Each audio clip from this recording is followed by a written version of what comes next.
Hello traders and Market Club members everywhere. Adam Hewison here, coming to you from the digital studios of Market Club. It's the 12th of January.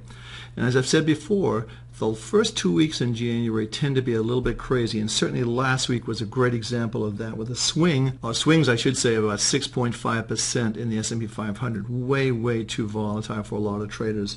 Well, look, the bottom line is the market closed unchanged to lower for the week, and that is a key thing to remember. Now we're down about 0.25% today, but there are some key levels to watch. We're looking at a daily chart, candlestick chart of the Dow. As you can see, the symbol is right here, and you can see the last trade here is 17,695. Now the key level to us on this market is going to be right here. I'll draw it on the screen so there's no mistake in it. And this is where everyone's going to be keen on the market, and it's right here. If we go below this level here, and that level is 17,262. If we go below that level, you're going to see a lot of pressure, and I think we'll easily take out this area right here. So again, watch where the market closes this week.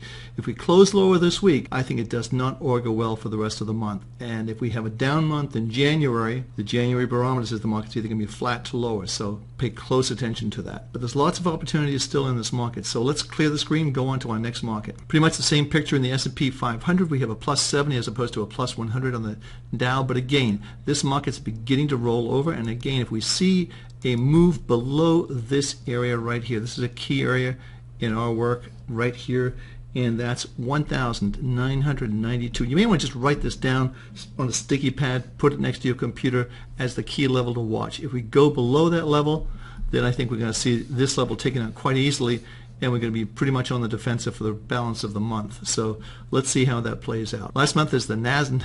The last market's the NASDAQ that we're going to be looking at in the indices, and again, that's still a little bit different. It has a minus 55, so it's already beginning to get softer. It's already beginning to become a little bit worrisome.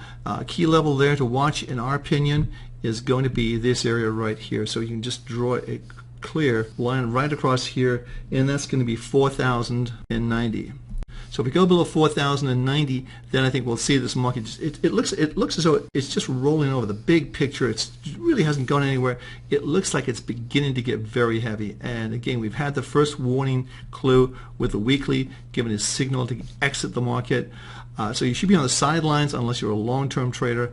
And I think the key area is to be on the sidelines in this market. But if it goes below there, I think you'll see a lot more new selling coming into the market. On a brighter note, the gold market is actually closed out the week on a pretty positive note. Both the weekly and the daily are positive. We've sort of broken over the neckline. We talked about that before with our special report that we did last week, I think on the 7th, and we're seeing this market improve from where we are now. We're still looking for this market to go up to the 1340 area, which is quite some distance from where we are right now. If we take this out to a 6-month, you get a better idea of where we're looking for. We're looking for it to go between these two areas right here, between 1330 and 1340. So really just these two areas right here is our target zone, and that also fits in very well with these highs back here. So you can see again, that's the target zone is 1340 on the upside. So let's see how that plays out. If you're not long, you may want to consider buying this and getting long gold. Our next market is crude oil. We've said all along it's no reason to pick a bottom in this market. It just seems like it keeps going lower and lower and lower. And today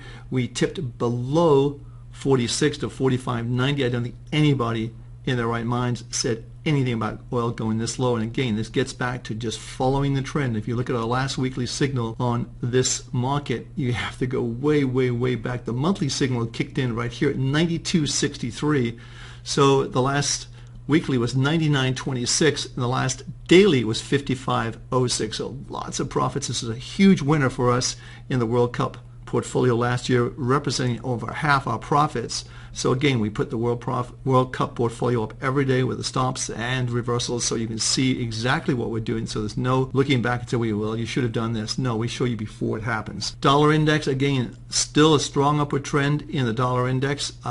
The only concern I have with the dollar index is if I look on the weekly charts and we take the below chart studies away the volume, there's no volume in the dollar index, but you can see if we scope this out here, you can see that we're beginning to see lower lows, and that's a concern. We're seeing the market actually go higher, but we're seeing the momentum really kind of begin to taper down. That's a little bit of a concern, but the trend is clearly up, and you want to maybe move your stops up so they're very tight on this market. That's what I would recommend. Got a couple of stocks for you. We actually had this came in on the 9th, and it was a signal on our monthly chart, 2986. It's USG's the symbol, and you can see it's doing well today. This we think can go higher, and I'll show you what we're looking for on this market. So if we go back, let's say a year, and maybe a little bit further, 2 years, we think we can see this market come all the way back up to the 35, 36 area. So not such a big move in terms of, but it's percentage-wise, it's a pretty nice move. So it looks as though you've got this sort of bit of a head and shoulders base here. You've broken over the neckline right here. So I think we're looking at the 35 to 36 area on the upside. So you're over the RSI line. Like this stock a lot. Plus 100. Has a lot of things going for it. So pay close attention to USG. There's the symbol right there. Last market we're looking at is a stock called Scorpio Tankers, the symbol at STNG, and I gave a signal on the 9th again at 909. It's 881, so you can actually buy it lower than the signal. It looks as though it's made a turn, and again, we're looking for this market to go higher from where it is right now. Would like to see this level taken out a little bit more positively. If you want to be conservative, wait for this market to close over at $9 a share. So that's what we're looking at right now. Hey, I'm Adam Hewson. It's good to be back. Now we can get serious about trading, because now we've got the first 2 weeks of the year out of the way. The markets will begin to really settle down and make some sense. Have a great trading day, everyone. You can find Adam Hewson as a regular contributor on Bloomberg, Business News Network, CNBC, and Fox Business News.